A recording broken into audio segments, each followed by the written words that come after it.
peculiar circumstances attending the killing of this man that has attended the whole account throughout this country and the adjoining country. This case is one of peculiar interest and of vast importance to the whole country. To it, public attention is directed from every part. The eyes of the whole country is upon us. It has not only excited a feeling of considerable interest among the people of the United States, but throughout the civilized world.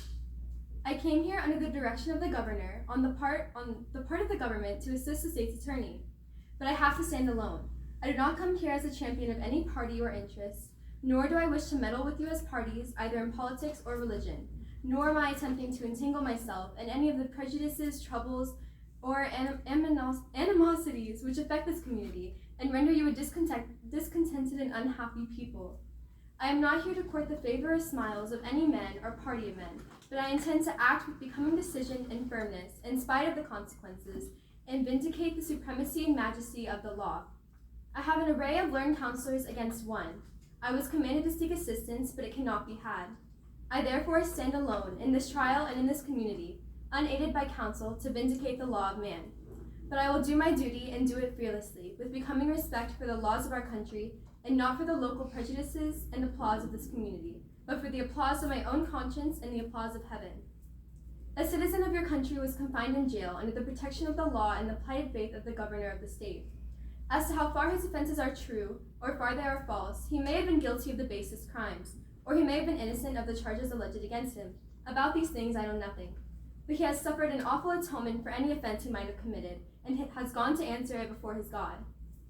While he was being confined in jail, a reckless mob came here, on these peaceable prairies, and took that man from jail and murdered him, by the laws of mobocracy, not having the laws of God and man in their favor. We allege that these men arraigned before you at the bar are the men who knew the movers and instigators of that mob who committed the crime, and shed blood upon the soil of your town. They were the cause of the spilling of that blood in consequence, of which murder rests upon their hands and their hearts. It is not necessary to prove that these men entered the jail, or shot the gun, or any of these instruments by which his death was accomplished in order to convict them, but that the mob got its spirit, impulse, movements, and bloodthirstiness from the mind and dispositions of these men, and that they were the instigators of that mob, gave countenance to it, and that they did stir up others to commit the murder, we shall be able to fully and substantially prove. And it is frequently the case when crime is committed, for the instigator of the crime to pass away and let blood be spilled, or the crime perpetrated by the underlings. They did direct the arm that struck the fatal blow to the heart of the unfortunate victims.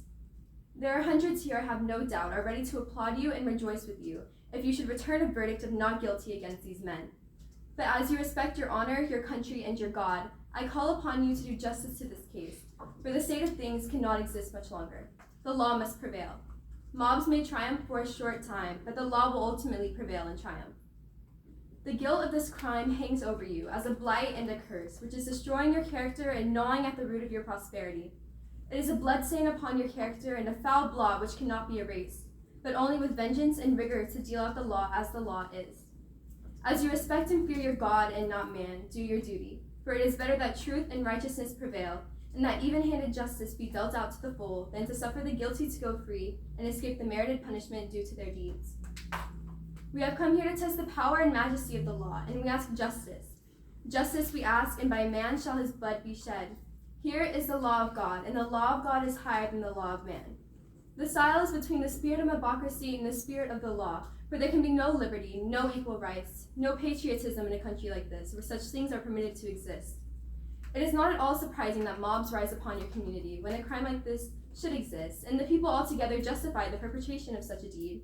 But while you justify, will not heaven frown, and man will frown, if he possesses the feeling of a man upon a base violation of the rights and liberties of others, and under the contempt of the brave and the free. Your institutions will become a stigma, and will sink to rise no more. Where are your laws here in this country, where the protection ought to be thrown around your persons if such violations are to be committed as they have been?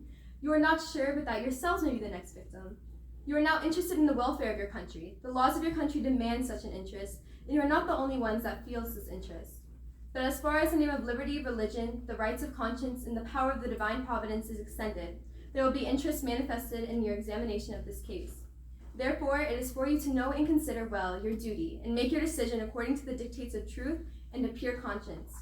Remember these oaths you have made, and that you will be called upon to answer the manner in which you have determined this case. between the state and these individuals for taking the blood of that man against the laws of God and against your own human laws that govern the laws in which you live. We will call Jonas Hobart, we will call George Walker, we will call Eli Walker, and we will call Eliza Jane Graham. They will show you that a mob of 200 people did intentionally murder Hiram and Joseph Smith on or about 5:15 p.m. on June 27, 1844, in Carthage, Hancock County, Illinois. Therefore, you should vote to convict. We will retire and allow the defense to present their opening statement.